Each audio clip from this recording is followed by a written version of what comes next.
aqui na nossa subseção do MEA para mais uma live, hoje com o nosso querido Dr. Eduardo Oliveira, da SEAT. Quem não sabe o que é a SEAT, é a nossa Comissão de Direito Tributário aqui do MEA. Antes, né, gente, eu quero mostrar para vocês como o nosso MEA é super carinhoso com a nossa advocacia. Olha só, a advocacia, você é a nossa motivação, um mimozinho para adoçar a boca de vocês, nossa aguinha, nossos copinhos, porque a gente valoriza muito os nossos queridos colegas, né? E fazemos questão que vocês se sintam aqui muito bem recepcionados, bem acolhidos e nos trazendo bastante sugestões. Bom, pessoal, a live de hoje, Direito Tributário, afinando as estratégias de defesa fiscal. O nosso querido Dr. Eduardo Oliveira, né, também nós temos a Graziela Dalmas, que é a vice-presidente do Dr. Eduardo. É assim, uma comissão fantástica que eu convido desde já vocês a virem participar como membros e membras, que é muito bacana. Qual é o convite que a gente faz hoje? Mergulhar conosco nessa exploração profunda, olha que chique. Gostou? Desafiadoras, e participe de um debate enriquecedor. E por isso nós vamos precisar que vocês façam as perguntas de vocês. Nós vamos começar hoje falando sobre a sociedade unipessoal da advocacia. E eu gostaria muito, doutor Eduardo, que você esclarecesse para os nossos advogados e nossas advogadas o que é essa sociedade, quais são os benefícios, quais são as vantagens ou as desvantagens, né? Mas nós sabemos que a tributação na pessoa física do advogado ou de qualquer outra pessoa, né? Não é só do advogado, mas na hora que o advogado vai receber os seus honorários, essa tributação realmente vem com uma carga muito forte. E a sociedade uniprofissional, unipessoal, pode trazer aqui algumas vantagens para vocês. Com a palavra, doutor Eduardo. Obrigado, doutora Graça. Bom dia a todas, bom dia a todos. É um prazer enorme estar aqui com vocês. E, conforme a doutora Graça expôs muito bem, vamos começar falando sobre sociedade uniprofissional. Realmente, a constituir uma pessoa jurídica na prestação de serviços advocatícios é a melhor alternativa que há hoje para o advogado. E a sociedade uniprofissional, ela traz uma vantagem que é uma redução da carga tributária. Por quê? O advogado ele passa a não recolher um percentual sobre o valor da nota que ele vai emitir, mas sim um valor fixo do ISS, de acordo com a quantidade de sócios e o faturamento e por aí vai. Tem todos os critérios determinados na legislação do município do Rio de Janeiro. É um regime tributário, vamos chamar assim, de ISS, muito benéfico para o advogado. No entanto, com a reforma tributária que já foi aprovada, ainda haverá uma lei complementar para regulamentá-la. Isso deve ocorrer daqui a 60 dias, mais ou menos, deve vir a primeira proposta de lei complementar. Ela teria deixado de fora esse benefício fiscal para o profissional liberal intelectual, para o advogado, médicos e outros profissionais. E algo que provavelmente será objeto de debate quando da edição da lei complementar. Mas hoje, o que vale hoje é o benefício de se adotar uma sociedade uniprofissional, ou seja, vai montar o seu escritório com profissionais ou da mesma área ou de áreas diferentes. Antes havia uma discussão no município do Rio de Janeiro, que era bastante interessante, se os profissionais tinham de exercer a mesma especialidade da profissão ou não, e hoje não existe mais essa discussão, já foi ultrapassada, e realmente você pode montar a sua sociedade profissional com criminalista, civilista, e vai ter o benefício desse recolhimento por valor e não um percentual sobre a sua receita. Acho que tem também a unipessoal, não tem? Tem. Perfeitamente. Que o próprio advogado ele faz uma... É uma firma individual. É uma Eireli. É uma Eireli. Ele constitui esse CNPJ e ele passa a ter o recolhimento de impostos como pessoa jurídica. E ele passa a ter realmente uma redução significativa da carga tributária, que realmente é muito gravosa, né? Ela chega a ser obscena quando se trata de pessoa física. Ela desestimula o advogado a atuar como pessoa física. E realmente é mais interessante, tem outros benefícios, não somente tributários, para o advogado que constitui uma pessoa jurídica para exercer a profissão. Doutor Eduardo, eu tenho assim não sei se já houve modificação, né? Mas no passado, toda vez que você tem um alvará para um cliente, esse alvará ele vem proporcional ao período do processo e isso abaixa o valor do imposto para o seu cliente. Para o advogado, não vem, me foge aqui a palavra, mas o advogado é aquele momento em que ele recebe e não o tempo em que ele levou para receber aquele alvará. Muitas vezes você trabalha 10 anos em cima de um processo. E quando você recebe os seus honorários, vem aquela carga tributária de impacto, né? Ele não é pro rata, não há uma proporção no tempo trabalhado daquele processo. Não tem. Porque existe algum estudo acerca dessas modificações ou alguma coisa que possa ajudar o profissional da advocacia? No caso dos honorários, ainda o fato gerador, né, que atrai a incidência do imposto, ele ocorre quando ele efetivamente recebe aqueles valores. Então, realmente, a carga tributária ela incide quando ele efetivamente recebe. E ele não poderia fazer, por exemplo, um recolhimento antecipado de algo que ainda nem existiu. Porque ele nem sabe se vai receber. Perfeito, nem ele não sabe se vai receber. Mas, em compensação, ele investiu naquele processo ao longo dos 10 anos. Sim. Né? Sim, ele tem a expectativa em obter êxito naquilo, em ganhar, né, em efetivamente ganhar, obter a receita daquilo, receber algo pelo trabalho que ele desenvolveu. Muitas vezes se resume a um percentual, né? A grande maioria da advocacia ela é em êxito, né, em percentual ao final da causa, e, no entanto, realmente quando ocorre o fato gerador, ao final, quando vai receber, quando efetivamente ocorre a transferência da disponibilidade financeira, né, do numerário para a conta do advogado, é que ali sim que ocorre a possibilidade, né, de incidência do imposto, ali que ele tem que recolher. Infelizmente, não tem uma possibilidade jurídica hoje de antecipar esse recolhimento, ou de trazer para uma competência anterior àquela. Mas eu não falo a questão da antecipação, mas eu falo a questão de você calcular pro rata tempore. Né?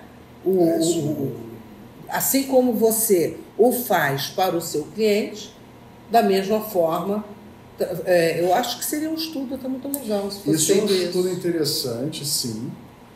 É importante e é realmente um problemão, até porque tem causas de menor valor, o tempo geralmente é longo, é tão longo quanto causas de enorme valor, por N razões, e realmente vale a pena elaborar um estudo sobre isso e, quem sabe, propor algo, uma mudança, né? Aproveitar esse momento histórico em que estamos redefinindo as regras do jogo tributário e propor isso. Entendi. Porque realmente é uma carreira, eu diria que é uma das poucas carreiras no Brasil, né? Uma das poucas profissões em que você passa uma existência trabalhando na expectativa de receber algo no futuro. Sim. Você não tem aquilo um valor imediato. Pois é. A grande maioria, raros são os contratos. Você tem como esclarecer ou orientar aos nossos colegas como funciona essa tributação hoje? Sim.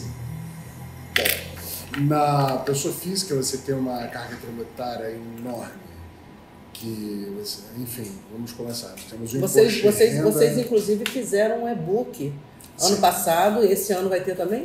Esse ano vamos ter o e-book, vamos ter um curso mensal para ensinar os advogados, principalmente os novos advogados, a como fazer uma declaração de imposto de renda, a como proceder, a como analisar os bens, né, de um cliente para poder auxiliá-lo numa declaração de imposto de renda e principalmente a aumentar o leque de serviços que ele vai poder oferecer para os seus clientes.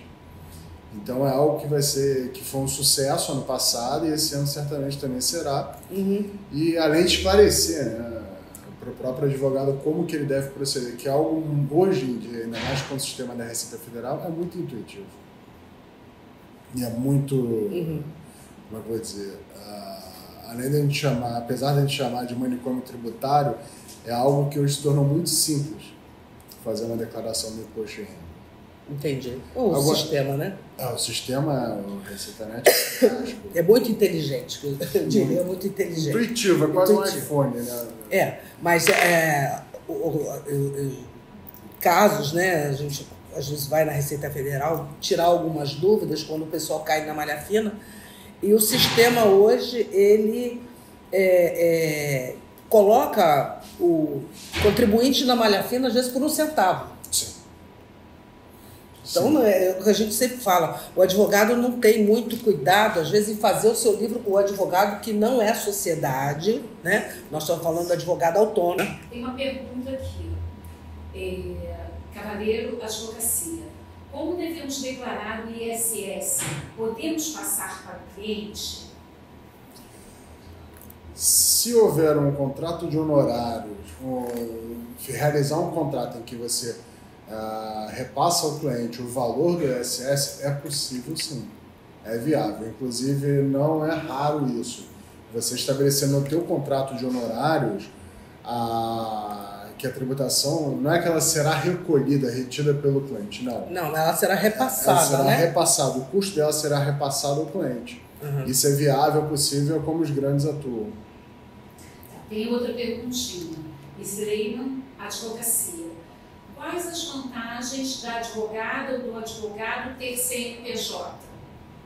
As vantagens são enormes. Primeiro, a redução da carga tributária, ela cai para 10% a 15%, mais ou menos. Você pode ser optante do Simples Nacional, que é uma mão na roda, resolve um problemão, você não tem de cumprir N obrigações acessórias e é muito mais simples, você resolve tudo online. É muito prático, muito intuitivo. Segundo, a relação com a instituição financeira, com o banco para a captação de recursos, para a obtenção de empréstimos, fica muito mais fácil, com taxas mais favoráveis. Você pode obter um cartão BNDES para o seu escritório, em que você tem vantagens, você ganha uma vantagem competitiva, compreende? Você pode realizar financiamentos, pode adquirir veículos para o seu escritório, você pode... enfim, você vai gerir o seu escritório como efetivamente uma empresa com os benefícios fiscais que uma empresa tem. Seja optante pelo Simples, ou pelo Presumido, ou pelo Real. Ele vai precisar de um contador, né, meu amigo? No Simples, no início não. Mas é aconselhável que pelo menos a apuração no final do exercício seja feita por um contador.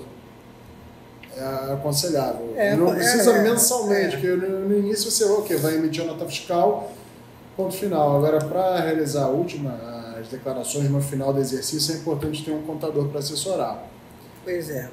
E não ser refém de ao longo de 12 meses. Você tinha me colocado aqui, doutor Eduardo, que o IBS não integra o Simples Nacional e não é permitido o seu aproveitamento como crédito a ser compensado, porque ficaria muito mais caro a opção pelo Simples. Por quê? Pois é. O que ocorre? No projeto de reforma tributária, a emenda complementar, ela exclui o IBS do regime unificado de arrecadação, que é o Simples. Qual a emenda complementar? A 132 de 2023. Sim. Que é a reforma tributária. Ela trouxe o quê? ela traz o IBS, ela unifica ICMS e ISS, traz um regime próprio de recolhimento, um regime próprio de apuração, qual ainda vai ser definido em lei complementar, e ela exclui, na própria emenda, ela já exclui do regime unificado de recolhimento, ou seja, o sujeito que tem principalmente o advogada, que tem uma PJ, se ela for optante do Simples Nacional, ela vai ter que recolher a alíquota do Simples mais o IBS. Isso vai majorar para vai se tornar entre 25% e 28%, quando hoje é de 10% a 15%. Então não vai ser jogo para o advogado, ele vai estar sendo é esquisito falar em bitributação, porque nem seria isso, mas é uma anomalia jurídica em que ele vai ter um aumento da carga tributária por recolher do Simples mais o IBS. Então, ele saindo do Simples, ele consegue ter uma redução da carga tributária. O Simples se torna lei morta para os advogados. Essa redução de 30% da alíquota prevista no artigo 9º, do parágrafo 12 da emenda complementar? Essa redução da alíquota foi a grande vitória da OAB e realmente foi dentro do jogo político que estava a reforma tributária. Foi um período muito conturbado, né? Porque ela foi proposta, a emenda complementar, a proposta foi feita em 2019, época que até hoje nós vivemos essa época em que se fazia muito política, mas com pouca qualidade. E a OAB foi um farol nesse meio. Ela centrou o debate a algo importante, que é fomentar a prestação de serviço do advogado, e não matar o advogado de fome. Então ela obteve uma possibilidade de, pela edição da lei complementar, ter uma redução de em até 30% da alíquota, o que é fantástico. Ainda é algo que não equipara a tributação de hoje? Sim, é algo que ainda vai ser menos benéfico do que é hoje, mas já é um primeiro passo para uma discussão futura.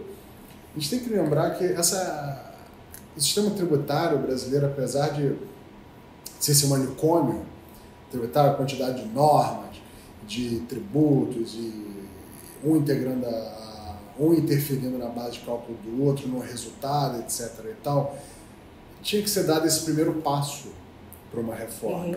Então agora eu vejo uma ordem cronológica muito clara, em que teremos a legislação complementar, teremos as ações judiciais para melhorar, e o judiciário vai se manifestar no sistema de recursos repetitivos, e isso vai demorar uns 10, 15 anos, é normal, é para maturar um sistema. Mas já vivemos um esquema de Big Brother fiscal já há muitos anos. Há muito tempo. Há muito tempo. O pessoal, eu estou sempre brincando com isso, que o pessoal fala assim, você tem um sistema de pontuação nos shoppings, né? Com relação você informa a nota fiscal, e aí você tem uma isenção do estacionamento, mas tudo isso, na verdade, é um cruzamento de informações dos seus dados, do seu CPF, daquilo que você está gastando, e o advogado também precisa ter muita cautela, porque o seu cartão de crédito, essas informações, a sua receita, tudo isso, no final, é cruzado por diversas declarações. O próprio PIX. O próprio PIX. PIX é na hora. E realmente, a transferência bancária... terminou o TED e o DOC, né? Porque o PIX é mais interessante para a questão tributária e a questão da fiscalização. O sistema é tão inteligente, né, que a gente fala, é inteligência artificial, né, que já cruza essas informações. Nós vamos entrar... Pode falar. Desculpa. Só um ponto interessante desse cruzamento de informações, muitas vezes o que a Receita ela propõe? A gente tinha uma imagem que a gente foi desconstruindo ao longo das últimas 2 décadas, que a Receita era o leão, era o inimigo. Não, na verdade você consegue trabalhar em conjunto com a Receita. Muitas vezes ela quer corrigir as inconsistências que nós mesmos fazemos, e não é raro ela solicitar, apresentar documentos. Isso antigamente tirava o nosso sono. Quando você, pessoa física, recebe uma cartinha, por favor, venha cá, apresente tais documentos. Vá, não tenha medo, faça uma petição, oriente seu cliente a descrever o que é aquilo. Só para ter uma ideia, recentemente teve uma fiscalização de um cliente que ele não era o alvo da operação, da fiscalização. O alvo era o tomador de serviço dele. Então eles queriam checar algumas inconsistências. Sim. E, enfim, era realmente um montante um volume expressivo de recursos que movimentava na conta bancária dele. Quando ele recebeu a carta da Receita, ele entrou em contato, enfim, começamos a trabalhar e uma semana depois de tanto estresse ele infartou. E apesar, né, da morosidade, ele está bem, enfim, mas apesar da morosidade da Receita Federal, somente 2 anos depois foi que se encerrou o procedimento de fiscalização. Mas isso está acontecendo. Isso assusta muito, mas melhorou muito, porque antes nós nem concluiríamos, nós nem conseguiríamos nos defender decentemente para que encerrasse o processo de fiscalização. Vai ser lavrado alto de início. Entrou uma pergunta, sim, e vamos voltar a esse assunto, que é muito interessante, essa questão de você cair na malha fina e às vezes você quer antecipar a sua defesa e a própria Receita informa que você não deve antecipar, você deve aguardar no momento em que ela te comunica, né? Você olha, você está ansioso para ter a sua restituição e você faz a sua defesa no processo eletrônico. Isso. Não adianta. Não adianta. Você deve fazer o quê? Apresentar os documentos. No momento em que você recebe a correspondência. Recebeu a correspondência dentro daquele prazo, você pode pedir uma prorrogação de prazo, é normal. Você pode ver o telefone para contato do fiscal, do auditor hoje, você entra em contato com ele. É bem-vindo para a Receita Federal você fazer uma petição simples, explicando o que é tudo aquilo.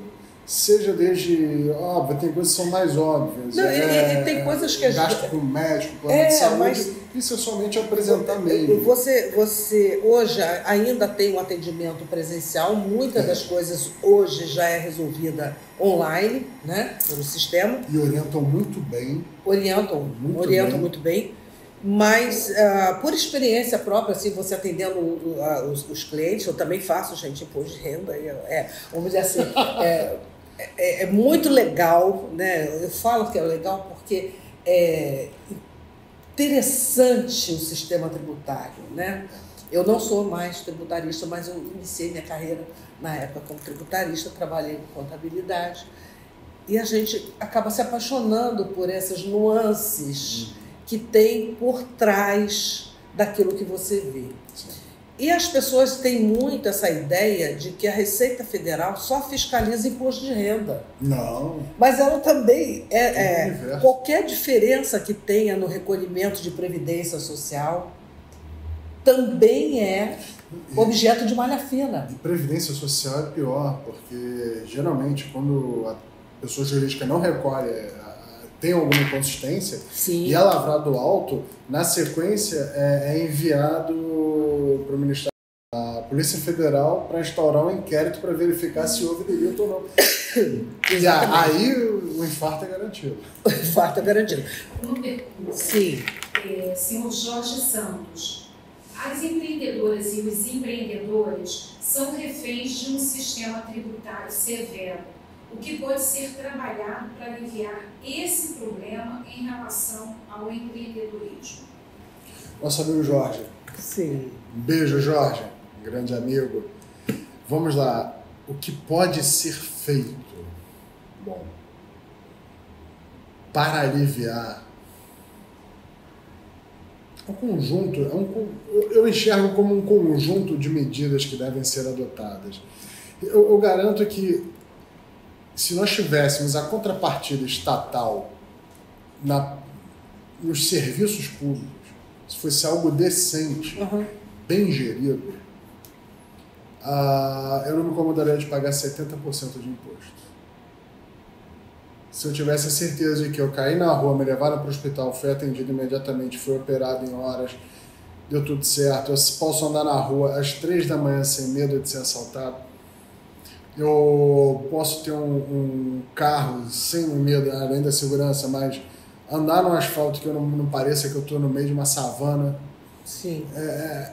Seria algo que realmente daria gosto pagar um imposto, mas o que revolta é isso, você paga muito para sustentar, e realmente a boa parte do sustento do Estado vem dos empreendedores, sim, principalmente pequeno e micro, a pandemia deixou isso bem claro, o impacto que teve só analisar os números de arrecadação, e o que nós podemos fazer?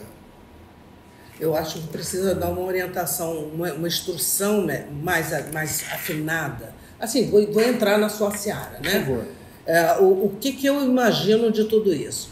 O governo em si, por mais que você tenha o SESC, SENAI, SESI, você tem diversos órgãos públicos que dão o apoio ao microempreendedor.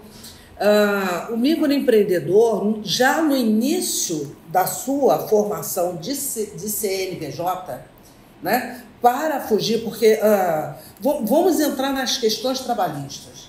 Antigamente, se você prestasse serviço para uma empresa e não tivesse uma nota fiscal, aí você entraria com uma questão de uma ação de vínculo trabalhista. As empresas começaram a exigir dessas pessoas que elas tivessem CNPJ e emitissem nota fiscal. Sim. Tá? Mas também foram, incutiram na ideia da população de que é uma coisa muito simples, muito básica, que você não precisa de contador, você mesmo pode fazer as suas declarações. Gente, nossa população não está acostumada a fazer pesquisa, a fazer uma leitura. Eu falo assim, a questão de prestadores de serviços e de comércio, né? Então, eles entram na pejotização, né? Fazem o CNPJ, esquecem de fazer a sua declaração, não recolhem o DAS, entram em dívida tributária, vão fazer esse parcelamento. Os juros que incidem sobre esse parcelamento é alto, né? Não é uma coisa barata. As pessoas acham que não, porque a gente vai parcelar aí 30 vezes, aí eu deixei de recolher 5 anos. Uhum. Né? E você vai recolhendo, no final das contas, você está batendo os juros e a sua dívida está ali, sim, continuando. Então, o que acontece? A doutora Marisa Gaudio, presidenta da CART, está nos acompanhando. Olha, Marisa, muito obrigado por você estar nos acompanhando. Obrigado. Eu espero que você goste aqui das nossas lives, da nossa orientação. Né? Isso é muito bacana. Muito obrigado. Mas continuando com relação ao que pode surgir, o que pode ser feito com o empreendedor. O que pode ser feito com esse empreendedor? Porque, primeiro, eu continuo entendendo que você tem que ter uma assessoria contábil. Ou você ter cursos que possam ministrar. Sugiro que você faça isso também. Nós temos o Café com Empreendedorismo aqui, da Café com Negócios, Café com Empreendedorismo, uma vez por mês. Tem o Café com Empreendedores do Jorge. Do Jorge também, que é vice-presidente da Associação dos Empreendedores aqui do MEA. Então, é necessário ter mais eventos, mais palestras de esclarecimento, doutor Eduardo, porque essas pessoas elas acabam entrando vamos dizer assim, num buraco sem fundo por falta de orientação, entendeu? Lembrando também aquela questão da Previdência Social. Gente, quando vocês recolhem o DAS, né? Documento de arrecadação e tal, ali dentro vocês também estão recolhendo a Previdência Social. E o pessoal imagina que essa Previdência Social vai ser aquela maravilha, entendeu? Eles não fazem essa diferenciação do que é o recolhimento do DAS, a Previdência Social do DAS, para o microempreendedor, daquela que você vai fazer o recolhimento no carnê, fazendo uma previsão de uma aposentadoria mais confortável. né?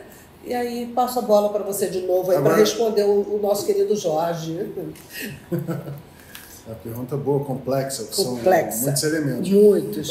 Primeiro, é necessário que tenha uma liderança política que defenda os empreendedores. É necessário que se tenha um diálogo para atender a necessidade dos empreendedores. Tem que ouvir o empreendedor quais são as suas dores. Com relação à legislação, nós temos o nosso legislativo, temos N representantes hoje não eleitos, que são as associações, as organizações não governamentais, que temos o observatório social, hoje nós temos uma série de armas que muitas vezes nós mesmos desconhecemos. Sim. E temos a OAB também, que podemos provocar para que ocorra uma alteração legislativa, para que seja um canal de contato, de diálogo e mudança efetiva com o poder público.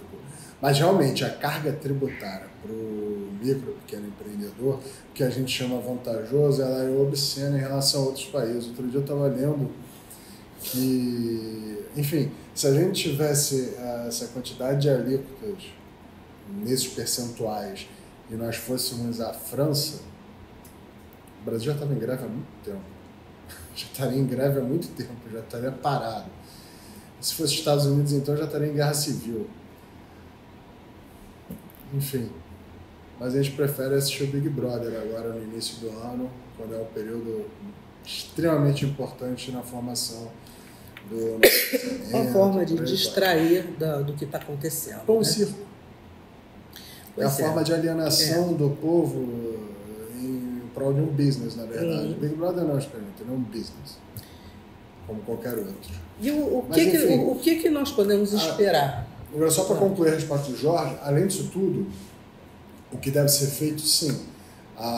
Nós temos hoje uma saturação de informação na internet em relação ao que deve ser feito ou como deve ser feito. São poucos os que possuem muito conteúdo. Nós temos buscado fazer aqui na OAB eventos e cursos para exatamente profissionalizar e atender essas dores.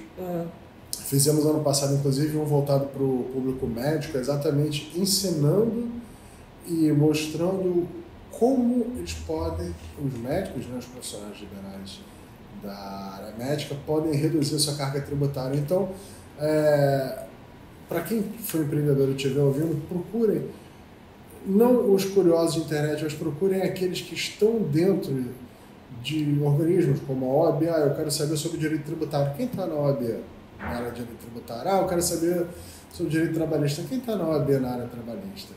Tenho certeza que quem está ali está prestando um serviço, pode auxiliar cada um de vocês na área de nós temos cursos, palestras, seminários, workshops, entendeu? Que eu acho que é aberto ao público, né? Aqui não nós tratamos principalmente para a jovem advocacia, que eu acho que a jovem advocacia é muito importante, não só para elas terem o conhecimento das especializações existentes, mas para que elas possam tirar suas dúvidas, mas são eventos também abertos ao público. Sim. Né?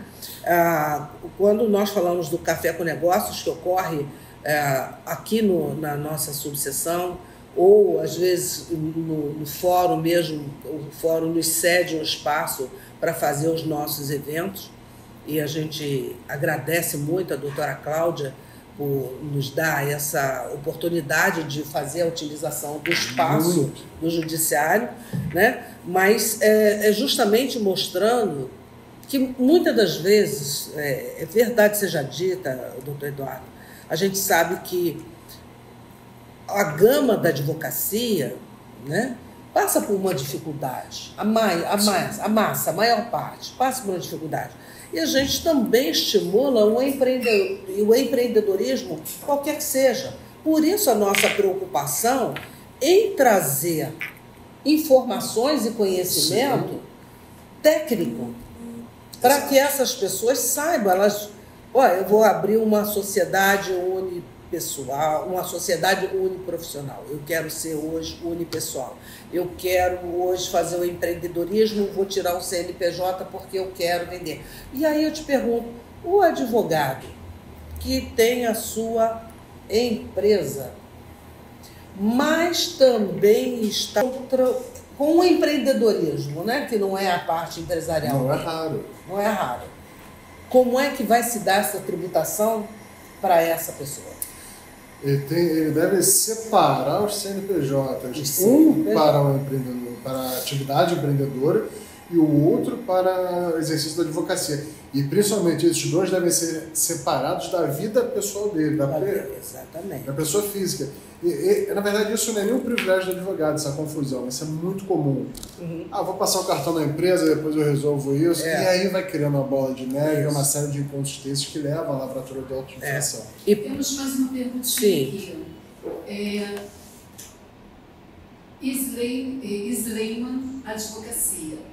Quanto às isenções de imposto de renda para militar aposentado, o artigo 6º, 14 da Lei 7.713/88 é taxativo ou exemplificativo quanto às doenças elencadas?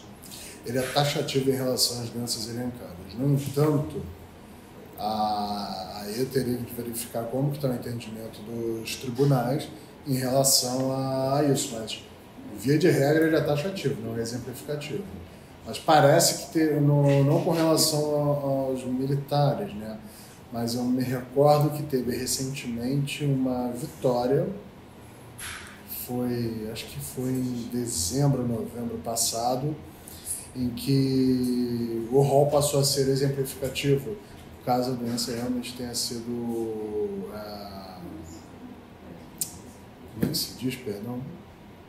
Tenha sido a impossibilitadora do exercício da profissão. Incapacitadora, né? Incapacitadora. Isso mesmo, perfeito.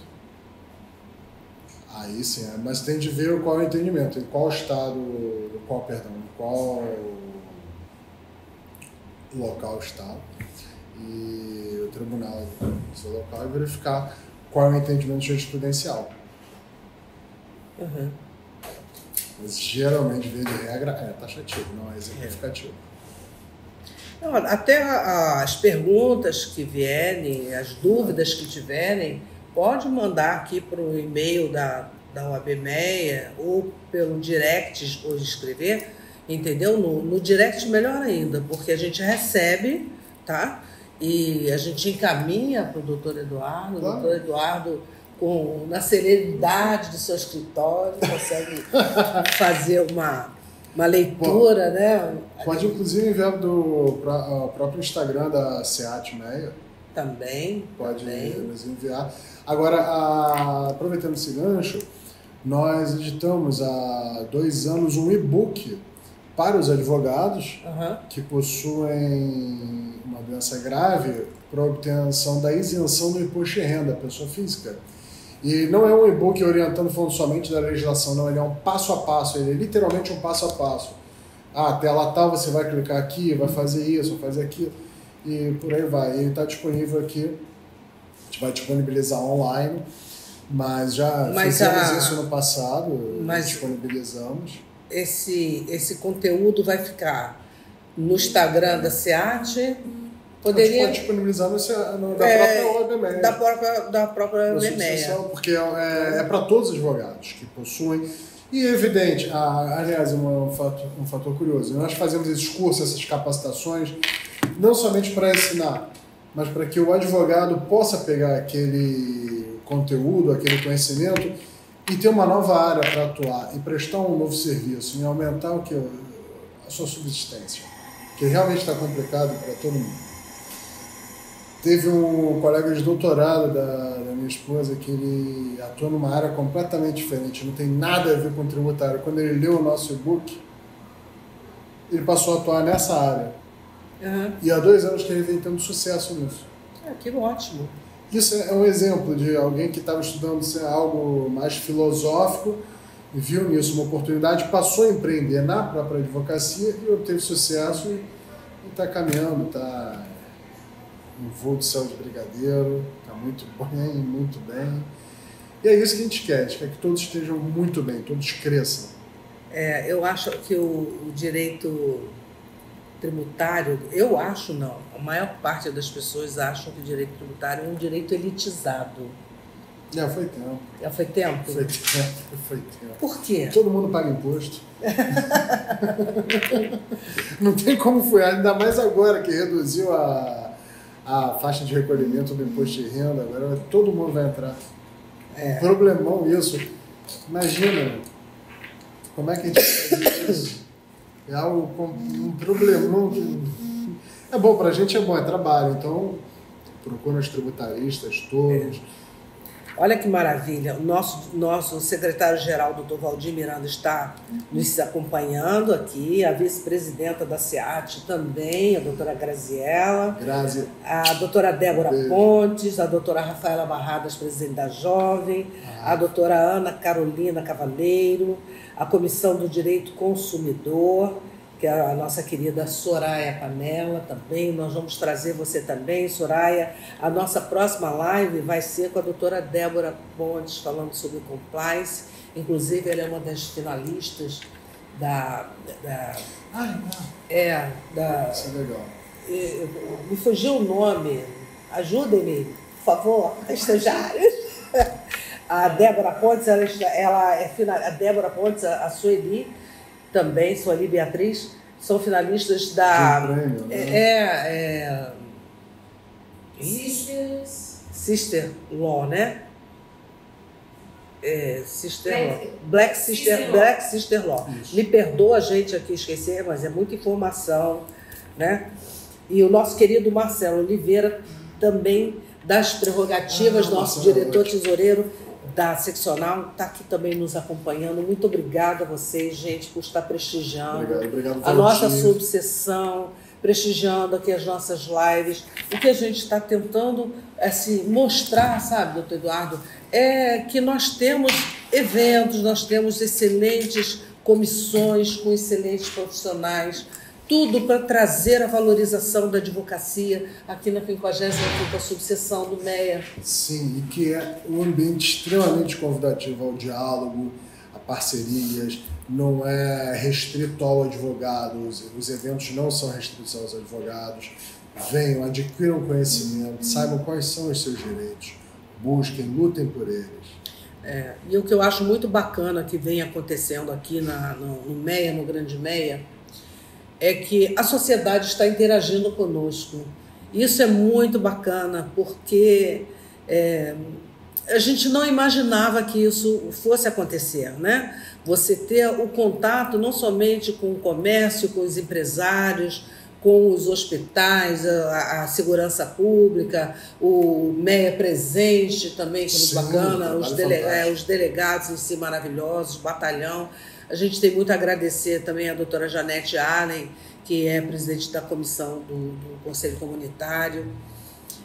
O pessoal da Clínica da Família também, que toda vez que a nossa OAB Mulher quer fazer um evento, quer fazer uma palestra, eles prontamente nos atendem aqui.